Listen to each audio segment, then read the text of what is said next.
اچھا جی، الحمدللہ آج ہم جز نمبر 9 پارہ نمبر 9 کور کریں گے، اور اس میں دو صورتیں ہیں جنرلی.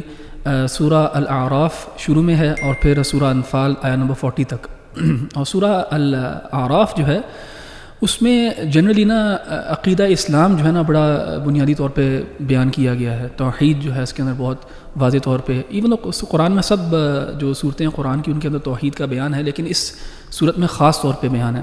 اور اسی طرح سورۃ الانفال جو ہے وہ ہے جہاد کے بارے میں، رسول اللہ صلی اللہ علیہ وسلم کے جو ملٹری سٹرگلز ہیں ان کے بارے میں. اور ان دونوں چیزوں کا آپس میں بڑا گہرا تعلق ہے، بیلیف کا، تھیولوجی کا، عقیدے کا اینڈ سٹرگل کا. خاص طور پہ ملٹری سٹرگل جو کہ چوٹی کا سٹرگل ہے، جس کے اندر انسان جو ہے اپنی جان اور مال دونوں چیزیں جو ہے نا سامنے رکھ دیتا ہے.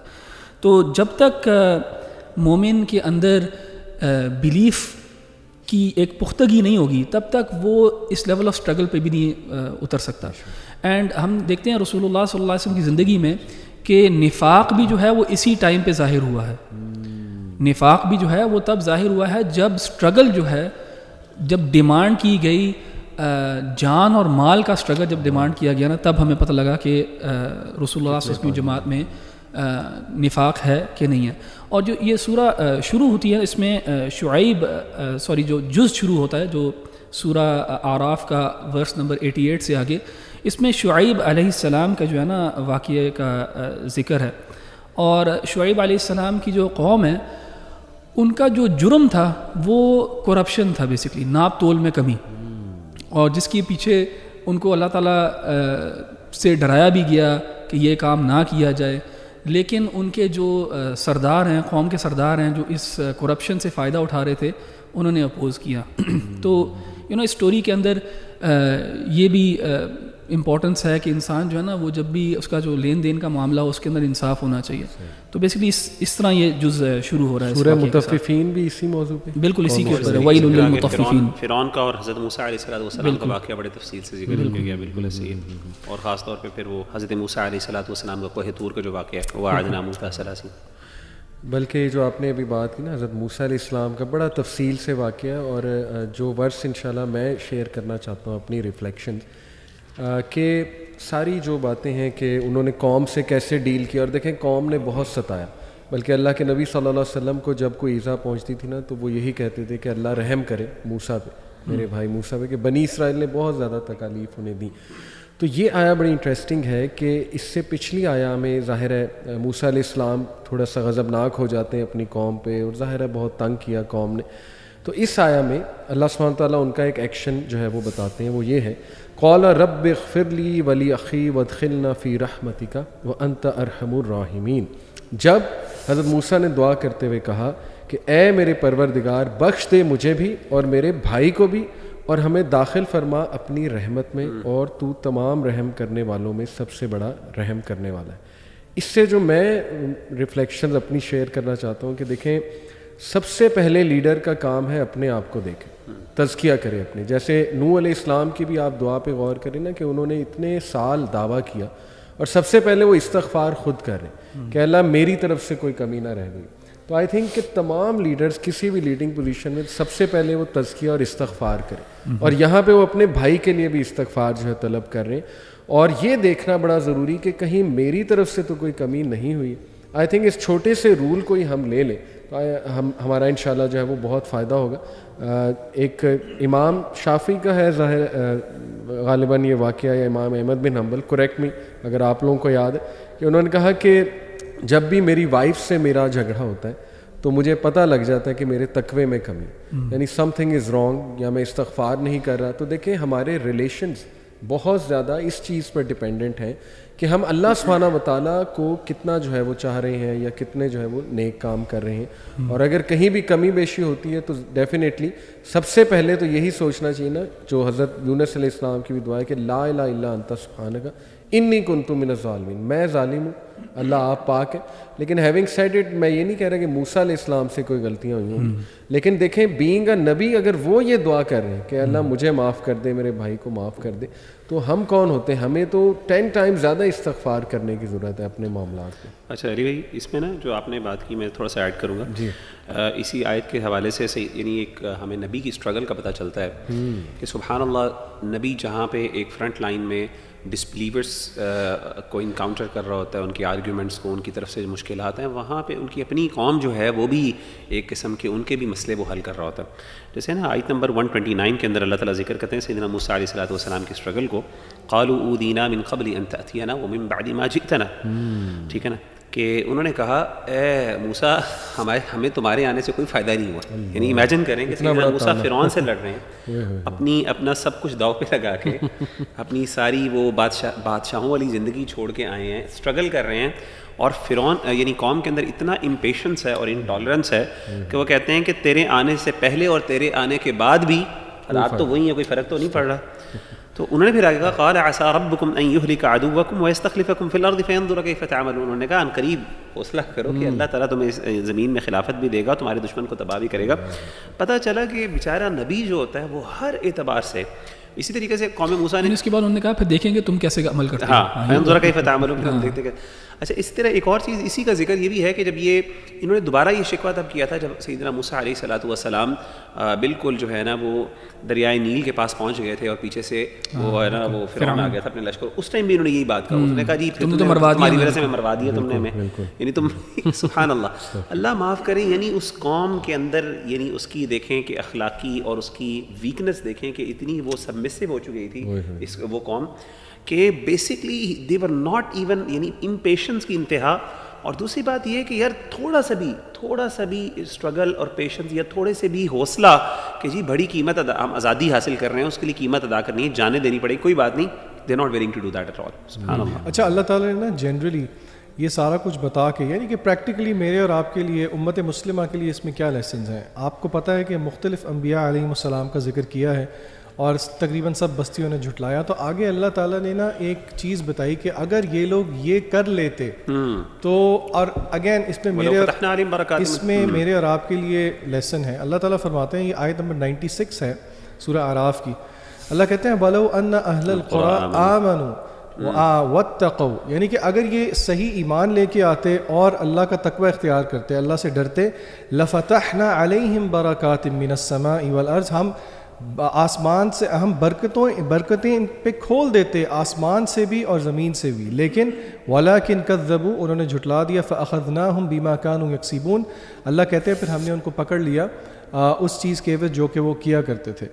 تو یعنی کہ اس میں میرے اور آپ کے لیے نسخہ یہ ہے کہ ہم روتے ہیں, ٹھیک ہے مہنگائی ہے, سارا کچھ ہے, لیکن اللہ نے بتایا کہ برکتوں کا نزول آسمان سے بھی اور زمین سے بھی برکتیں ہی برکتیں ہیں اگر صحیح ایمان ہو اور تقویٰ ہو. آن دا کنٹری حیرانگی کی بات ہے, ابھی رمضان سے آپ کو پتہ ہے پاکستان میں کچھ دن پہلے ہی جو زلزلہ آیا, اگلی آیت میں اللہ تعالیٰ فرماتے ہیں افا امین اہل القریٰ, کہ کیا لوگ امن میں آ گئے ہیں ہمارے عذاب سے, ان یأتیہم بأسنا بیاتا وہم نائمون, کہ ہماری جو پنشمنٹ ہے وہ ان پہ آئے گی رات کے ٹائم پہ جب وہ سو رہے ہوں.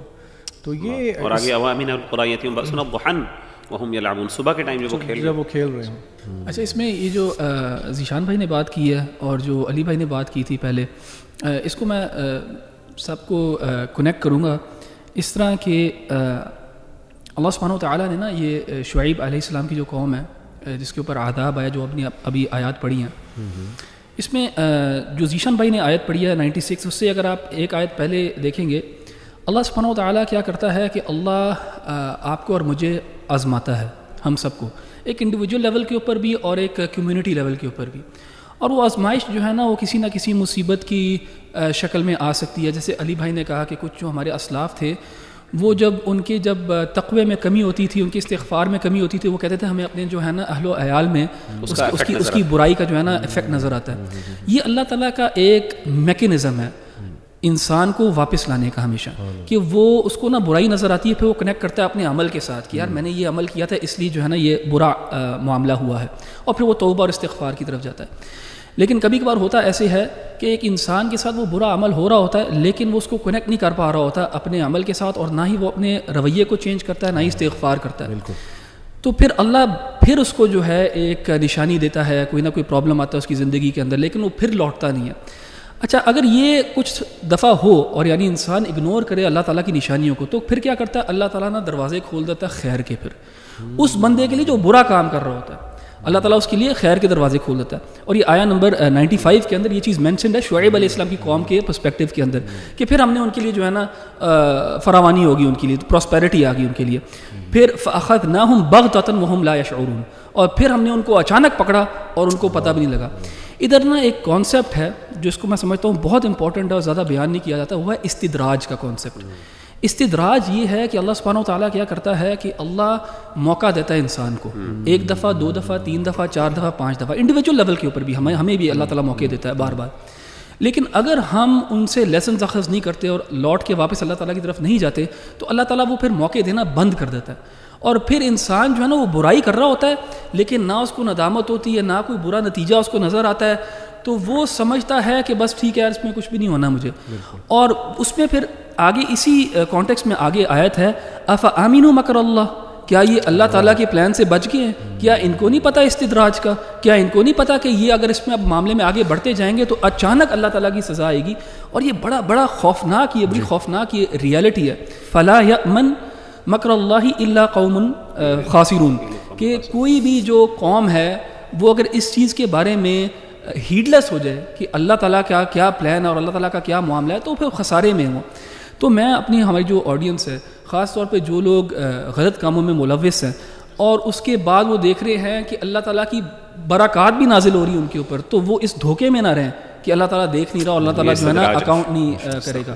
یعنی اللہ تعالیٰ کی نعمتیں ہونے کا مطلب ہمیشہ یہ نہیں ہے کہ اللہ تعالیٰ آپ سے راضی ہے، بالکل، بلکہ عین ممکن ہے کہ آپ کی گناہوں کی وجہ سے اللہ تعالیٰ عذاب سے پہلے آپ کے اوپر استدراج کر رہے ہیں اور آپ کو ڈھیل دے رہے ہیں. جیسے وہ تھا سورہ کہف میں دوسرا بندہ باغوں والا، وہ کہہ رہا تھا جی کہ اگر یہاں اتنا دیا ہے تو آخرت میں مجھے بہت کچھ ملا ہے. اچھا، یہاں پہ نا علی بھائی اور اخوان ایک آیت ہے، آیت نمبر 138، کیونکہ موسیٰ علیہ السلام کا اور فرعون کا جو قصہ واقعہ ہے مجھے بڑا انسپائر کرتا ہے.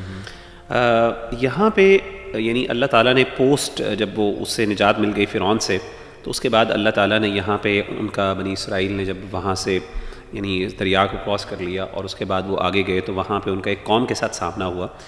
آیت نمبر 138 میں اللہ ذکر کرتے ہیں ان کا وجاوزنا ببنی اسرائیل البحر، جب ہم نے بنی اسرائیل کو سمندر سے یعنی ہم نے ان کو وہاں سے چھٹکارا دے دیا اور ان کو ہم نے وہاں سے پار لگا دیا. فَأَتَوْا عَلَىٰ قَوْمٍ يَعْقُفُونَ عَلَىٰ أَصْنَامٍ لَهُمْ، تو کیا انہوں نے دیکھا کہ وہاں پہ وہ ایک قوم کے پاس سے گزرے جو کہ اپنے بتوں کے اوپر مجاور بن کے بیٹھے ہوئے تھے. قَالُوا يَا مُوسَىٰ اجْعَل لَنَا إِلَٰهًا كَمَا لَهُمْ آلِهَةٌ، انہوں نے دیکھتے ہی ہوئے اس قوم کو دیکھتے ہوئے کہا کہ اے موسیٰ علیہ السلام ہمارے لیے بھی ایک ایسا کوئی معبود بنا دے جس طریقے سے ان لوگوں کے لیے ایک معبود ہے، یعنی جس طرح یہ بتوں کی پوجا کر رہے ہیں ہمارے لیے بھی کوئی ایسا خدا بنا لیں، ہم بھی اس کی عبادت کریں. قال انکم قوم تجہلون، انہوں نے کہا کہ تم تو ایک جاہل قوم ہو، تم نادان قوم ہو. سبحان اللہ. یعنی آپ دیکھیں کہ قوم جو ہے یعنی اس سے بہت ہمارے لیے لیسنز ہیں کہ قوم کا یعنی لیول کس لیول پہ تھے جس کی وجہ سے فرعون جیسی جو ہے نا فرعون جیسا عذاب اللہ نے ان پہ مسلط کیا تھا. بلکہ آگے جا کے دیکھتے ہیں اللہ کہتے ہیں وَإِذْ أَنْجَيْنَاكُمْ مِنْ آلِ فِرْعَوْنَ يَسُومُونَكُمْ سُوءَ الْعَذَابِ، بدترین عذاب فرعون دیتا تھا. آیت نمبر 141 میں یقتلون ابناکم، بری طریقے سے تمہارے بچوں کو قتل کرتا تھا. وَيَسْتَحْيُونَ نِسَاءَكُمْ، تمہاری عورتوں کو زندہ رکھتا تھا اور ان کو غلامی ان سے کرواتا تھا، خدمت کرواتا تھا. وَفِي ذَلِكُمْ بَلَاءٌ مِّن رَبِّكُمْ عَظِيمٌ، یہ تمہارے رب کی طرف سے تم پر آزمائش تھی. یعنی ایک ظالم حکمران کا مسلط ہونا یہ بھی اللہ کی طرف سے عذاب ہے. اچھا، ابھی میں بڑی ایک اس میں امپورٹنٹ بات خاص طور پہ یہ ہے کہ اس سے ایک چیز ثابت ہوتی ہے، ہمارے ہاں ایک کانسیپٹ پایا جاتا ہے، لوگ ایک پریویل کر رہا ہے کانسیپٹ کہ ایک مومن جو ہے وہ شرک نہیں کر سکتا، یا ایک بندہ جو نبی کا ماننے والا ہے یا وہ اسلام کی یعنی شریعت کے ساتھ اگر وابستہ ہے تو شرک میں مبتلا نہیں ہو سکتا. تو اس آیت سے اندازہ ہوتا ہے کہ یہ قوم موسیٰ جو تھی یہ سیدنا موسیٰ علیہ السلام پر ایمان لانے والے تھے، اسی لیے تو بچ گئے. جو لوگ ایمان نہیں لائے تھے وہ تو ختم ہو گئے تھے، غرق ہو گئے تھے. اس کے باوجود ان کا یعنی اس کے اندر شرک پایا جاتا تھا ان کے اندر، یعنی دے ور انوالوڈ انٹو دس، ان کے بھی عقائد اور نظریات اس طریقے سے پاک صاف نہیں ہوئے تھے. اسی سے متعلق ایک واقعہ سنن ترمذی کے اندر، جامع ترمذی کے اندر ایک حدیث ہے جو صحیح حدیث ہے اور اس کو کہتے ہیں حدیث ذات انواط. یہ حدیث جو ہے اس کے بارے میں اللہ کے رسول صلی اللہ علیہ وسلم اپنے صحابہ کے ساتھ غزوہ حنین کی طرف آپ جا رہے تھے، غزوہ حنین سے آ رہے تھے جا رہے تھے، تو رستے میں انہوں نے کیا دیکھا کہ ایک قوم کے پاس سے گزرے جن کا ایک درخت تھا جن کے ساتھ وہ تلواریں لٹکایا کرتے تھے اور اس سے وہ تبرک حاصل کیا کرتے تھے، یعنی برکت کی یہ ہمارے لیے ایک سورس آف جو ہے نا وہ یعنی اس کو وینریٹ کرتے تھے کسی نہ کسی لیول پر. تو صحابہ نے دیکھ کے اللہ کے رسول سے حالانکہ یہ کون صحابہ ہیں جو اللہ کے رسول پر ایمان لے گئے ہیں، یعنی صحابہ کے ایمان پہ کس کو شک ہو سکتا ہے. تو انہوں نے کہا کہ اللہ کے رسول صلی اللہ علیہ وسلم ایسا کریں کہ ہمارے لیے بھی کوئی اس طرح کی چیز مقرر کر دیں تاکہ ہم بھی اس سے تبرک حاصل کریں. سبحان اللہ، سوال یہ ہے کیا صحابہ یہ کہہ رہے تھے کہ ہمارے لیے ایک خدا مقرر کر دیں؟ نہیں، لیکن اس کے باوجود اللہ کے رسول نے جب یہ سنا تو اللہ کے رسول نے کہا تم نے تو اللہ معاف کرے ایسی بات کی ہے جو کہ قوم موسیٰ علیہ الصلوۃ والسلام نے اپنے نبی سے کہا تھا کہ ہمارے لیے بھی ایک الہ مقرر کر دیں. قرآن مجید میں الہ کا ذکر آیا تو سبحان اللہ یعنی اور الہ کا ذکر آیا، تم بھی الہ مانگ رہے ہو علیاذ باللہ. اس سے پتہ چلا کہ شرک کے لیے ضروری نہیں ہے کہ ایک بندہ یہ بلیو کرے کہ جس چیز سے میں مانگ رہا ہوں یا جس چیز کی میں عبادت کر رہا ہوں یا جس چیز کو میں اہمیت دے رہا ہوں، جس سے میں وینریٹ کر رہا ہوں، اس کے اندر ذاتی کوئی استقلالاً یعنی مستقل طور پر اس کے اندر کوئی قدرت اور صلاحیت موجود ہے جس کی وجہ سے وہ جو ہے وہ اس کو وینریٹ، ہی از ورتھی آف وینریشن. مثال کے طور پہ نہیں، ضروری نہیں ہے، ہو سکتا ہے وہ بندہ ایمان رکھنے والا ہو اور وہ سمجھتا ہو کہ اللہ نے اس کو عطا کی ہے، جیسا کہ صحابہ یہاں میں موجود ہیں. اسی طریقے سے قوم موسیٰ جو بھی تھی وہ بھی موسیٰ علیہ الصلوۃ والسلام کے ماننے والے تھے، ان کا پیروکار تھے، لیکن اس کے باوجود آگے آیت نمبر 140 میں اللہ نے کیا کہا؟ قال غیر اللہ ابغیکم الہا وہو فضلکم علی العالمین. سیدنا موسیٰ نے کہا کیا میں اللہ کے علاوہ تمہارے لیے کوئی الہ تلاش کروں؟ سبحان اللہ، یعنی تم الہ ایک اللہ کے علاوہ معبود، یعنی شرک سے یہ شرک ہے والعیاذ باللہ. وَهُوَ فَضَّلَكُمْ عَلَى الْعَالَمِينَ. تمہیں شرم آنی چاہیے کہ اللہ نے تمہیں فضیلت دی ہے تمام جہانوں پر. تو کہنے کا مطلب یہ ہے کہ یہ بہت امپورٹنٹ ہے کہ ہم اس یعنی اس جو ہے نا دھوکے سے نکل آئیں کہ ہم سمجھیں کہ چونکہ ہم ایمان اللہ کے رسول پہ لانے والے ہیں تو اس لیے ہم شرک کر ہی نہیں سکتے، اور یہ جو شرک کی آیات جو قرآن مجید میں ذکر کی ہیں یہ تو صرف کسی ایسی قوم کے لیے ہے جو سمجھتی ہیں کہ ان کے دیوتا ہیں، اور ایسے دیوتا جن کے پاس اپنی مستقل طور پر قدرت اور صلاحیت ہے کہ وہ کچھ نہ کچھ کر سکتے ہیں، وہ اللہ کی طرف سے دی گئی نہیں ہے. نہیں، اگر آپ یہ سمجھتے ہیں کہ اس شخص کو یا اس چیز کو اللہ کی طرف سے ایک خاص طاقت ملی ہوئی ہے، قدرت ملی ہے، اور یہ ہمیں بچے بھی دے سکتی ہے، ہمارے مسئلے حل کر سکتی ہے، ہمیں رزق دے سکتی ہے، اللہ نے دیے بے شک، اس کے باوجود یہ شرک. اصل میں وغیرہ اس پہ ایک حدیث کوٹ کی جاتی ہے کہ اللہ کے نبی صلی اللہ علیہ وسلم نے فرمایا، وہ کانٹیکسٹ ہے اس حدیث کا کہ شیطان مایوس ہو چکا ہے تم لوگوں کے حوالے سے شرک کے حوالے سے. وہ کیا اس کو تھوڑا ایکسپلین کریں کہ وہ کہتے ہیں جی مسلمان شرک نہیں کر سکتا اکارڈنگ ٹو دس حدیث. ایسے ہی ہے، یہ حدیث بالکل موجود ہے، اور اللہ کے رسول صلی اللہ علیہ وسلم نے دیکھیں پہلی بات ہے یہ کس کو کہا؟ یہ صحابہ کو کہا. اور اللہ کے رسول نے جس کانٹیکس میں کہا نا، اللہ کے رسول صلی اللہ علیہ وسلم نے فرمایا کہ یعنی جزیرہ عرب کے اندر ایٹ لیسٹ جو صحابہ تم میرے ہو، شیطان تم سے مایوس ہو گیا، تو شیطان تمہیں شاید اب شرک سے نہ گمراہ کرے لیکن تمہیں اور چیزوں سے، مال اور اس کے ذریعے، یعنی کانٹیکس بالکل ڈفرینٹ ہے. بالکل صحیح. عجیب بات، انٹرسٹنگ بات یہ کہ اسی طرح کے الفاظ جو ہے اللہ کے رسول صلی اللہ علیہ وسلم کے فقر کے بارے میں بھی ہے، پاورٹی کے بارے میں بھی اللہ کے رسول صلی اللہ علیہ وسلم، اور یہ بھی ہے مطلب کہ من حیث الامت یعنی عمومی طور پہ بالکل بالکل شیطان مایوس ہو گیا، لیکن خواص تو لوگ شرک بھی کریں گے. جیسے کہ حدیث میں آتا ہے اللہ کے رسول نے کہا واللہ للفقر اخشى علیکم او کما قال علیہ الصلوۃ والسلام، کہ مجھے تم سے فقر کا ڈر نہیں آتا. لیکن کیا دنیا میں کوئی فقیر نہیں ہے؟ مسلمانوں میں فقر نہیں موجود؟ سبحان اللہ، اتنی پاورٹی یار ایگزسٹ کرتی ہے. آپ افریقن کنٹریز میں چلے ہیں، مسلمانوں کے ممالک کے اندر کیا کیا بیچاروں کے ساتھ کتنی غربت اور کتنی فقر وہاں پہ موجود ہے. مراد من حیث القوم یا پھر صحابہ مراد ہے. تو یہ اس قوم کو اس حدیث کو آؤٹ آف کانٹیکسٹ یوز کرنا ہے، اور ہمیں ڈرنا چاہیے یار. شرک جو ہے یہ ہمارے لیے بھی آیات ہے. بالکل، اللہ معاف کرے. اور آپ نے بلکہ سوری میں بات کر رہا ہوں، آپ نے صحابہ سے کہا کہ تم اسی حدیث میں ذکر کیا کہ تم پرانی قوموں کو فالو کرو گے، لَتَتَّبِعُنَّ سُنَنَ الَّذِينَ من كان قبلكم، کہ اسی حدیث کے بعد جب آپ نے فرمایا نا کہ تم موسیٰ علیہ الصلوۃ والسلام کو کرو، آپ نے فرمایا تم اس سے پہلے قوموں کو جو ہے فالو کرو. سبحان اللہ، اتنی واضح دلائل آپ کے سامنے ہیں، اس کے باوجود اس طرح کے اپنے آپ کو دھوکے دینا اور پھر اس کے نام پر اللہ معاف کرے ہر کام کرتے رہنا سمجھتے ہوئے کہ ہم شرک کر ہی نہیں سکتے.